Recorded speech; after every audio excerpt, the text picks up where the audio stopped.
एक जमाना था जब सोनी, पैनासोनिक, शार्प ये नाम टेक्नोलॉजी की दुनिया पर राज करते थे। 80 और 90 के दशक में तो मेड इन जापान का मतलब ही होता था बेजोड़ क्वालिटी, है ना? लेकिन आज वो दबदबा कहाँ चला गया? आखिर कैसे दुनिया के सबसे बड़े इलेक्ट्रॉनिक्स दिग्गज अर्श से फर्श पर आ गए? जानते हैं, ये कहानी किसी गलती की नहीं है।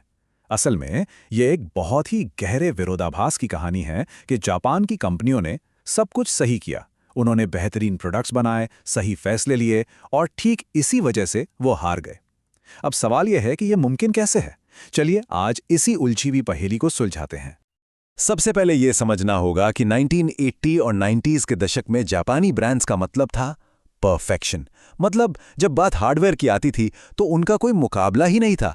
वो क्वालिटी का दूसरा नाम थे, बिल्कुल।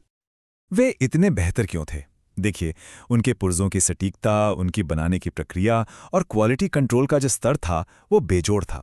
उनके प्रोडक्ट्स सालों साल चलने के लिए डिज़ाइन किए जाते थे और उनकी फिनिशिंग लाजवाब होती थी। ये सिर्फ प्रोडक्ट नहीं थे, ये तो इंजीनियरिंग के शाहकार थे। तो फिर गड़बड़ कहाँ हुई? यहाँ से कहानी में एक बहुत दिलचस्प मोड़ आता है। उनकी समस्या उनके प्रोडक्ट्स की क्वालिटी थी ही नहीं। समस्या ये थी कि जिस खेल में वो माहिर थे, उस खेल के नियम ही बदल चुके थे। जब जापान अपने हार्डवेयर को और बेहतर बनाने में लगा था, तब टेक्नोलॉजी की दुनिया एक बिल्कुल नई दिशा पकड़ रही थी। तो ये नया खेल था क्या? देखिए, मुकाबला अब सबसे अच्छी फिजिकल चीज बनाने का नहीं रह गया था। लड़ाई अब एक नए मैदान पर लड़ी जा रही थी और जापानी कंपनियां इसके लिए तैयार नहीं थीं। पुराना खेल था प्रोडक्ट को परफेक्ट बनाना, हार्डवेयर में सबसे आगे रहना। लेकिन नया खेल वो था प्लेटफॉर्म पर कब्जा करना, सॉफ्टवेयर और सर्विसेज देना और एक ऐसा इकोसिस्टम बनाना जिससे यूजर बाहर ही ना निकल पाए। ड्यूरेबिलिटी की जगह अब लगातार मिलने वाले अपडेट्स ने ले ली थी। एप्पल और गूगल जैसी कंपनियों ने इसी नए फॉर्मूले को पकड़ा। उन्होंने सिर्फ हार्डवेयर नहीं बेचा, उन्होंने ऑपरेटिंग सिस्टम को कंट्रोल किया, अपने ऐप स्टोर बनाए और यूजर के डेटा और सर्विसेज पर कब्जा कर लिया। मतलब जीत हार्डवेयर की नहीं, बल्कि पूरे यूजर एक्सपीरियंस को कंट्रोल करने की थी। इसे एक आसान उदाहरण से समझते हैं। जापानी कंपनियां टीवी की स्क्रीन को और शार्प और बेहतर बनाने में लगी थीं। वहीं उनके जो प्रतिद्वंदी थे, वो इस बात पर ध्यान दे रहे थे कि उस स्क्रीन पर जो दिखाया जाएगा उसका मालिक कौन होगा।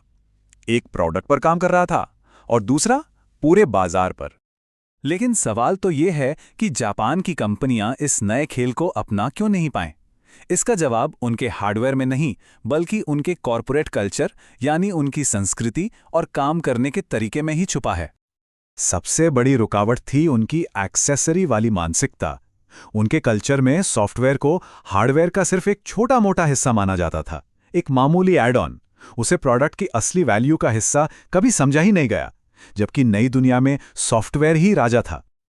और ये अंतर ही पूरी कहानी कह देता है। जापानी मॉडल में फैसले धीरे धीरे सबकी सहमति से लिए जाते थे, जो परफेक्शन तो लाता था पर रफ्तार छीन लेता था। वहीं सिलिकॉन वैली में सीईओ तेजी से फैसले लेता था, भले ही वो बाद में गलत क्यों न साबित हों।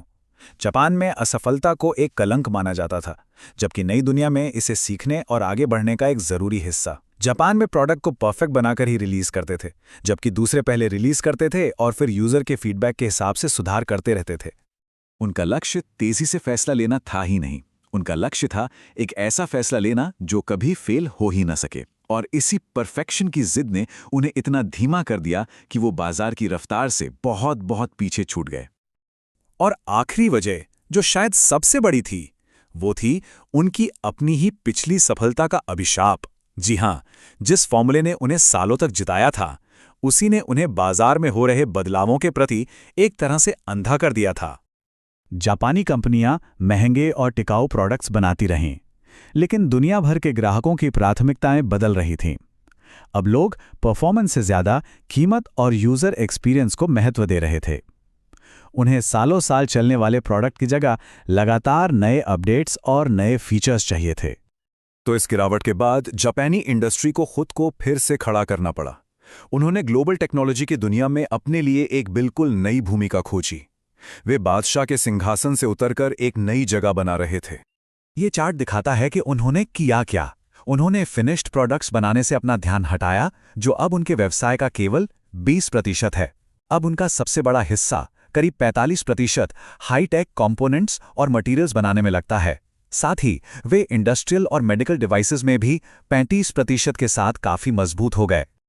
संक्षेप में कहा जाए तो वो टेक्नोलॉजी का चेहरा होने की बजाय उसकी अनिवार्य नींव बन गए। आज दुनिया की बड़ी बड़ी टेक कंपनियों के प्रोडक्ट्स में इस्तेमाल होने वाले सबसे ज़रूरी और मुश्किल पुर्जे जापान में ही बनते हैं। वो पर्दे के पीछे के असली हीरो बन गए। ये कहानी सिर्फ जापान की नहीं है, ये हर उस सफल संगठन के लिए एक चेतावनी है जो अपनी आज की सफलता पर इतरा रहा है। सोचने वाली बात है, अगला कौन है? नोकिया, ब्लैकबेरी, ब्लॉकबस्टर, ये सब अपनी अपनी इंडस्ट्री के बादशाह थे। लेकिन ये सब भी ठीक उसी पैटर्न का शिकार हुए। सफलता ने उन्हें कठोर बना दिया और वो बदलाव के साथ तालमेल नहीं बिठा पाए और आखिरकार बाजार से बाहर हो गए। तो इस पूरी कहानी का सार बस इतना ही है, जापानी कंपनियां इसलिए असफल नहीं हुईं क्योंकि वो गलत थीं। वे इसलिए असफल हुईं क्योंकि सही होने की परिभाषा ही बदल गई थी। जो रणनीति कल तक जीत की गारंटी थी, वो आज हार की वजह बन गई।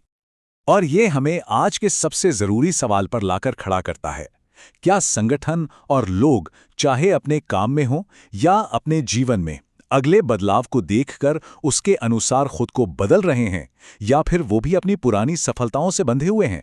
क्योंकि अगर इस सवाल पर ध्यान नहीं दिया गया तो इतिहास खुद को दोहराता रहेगा।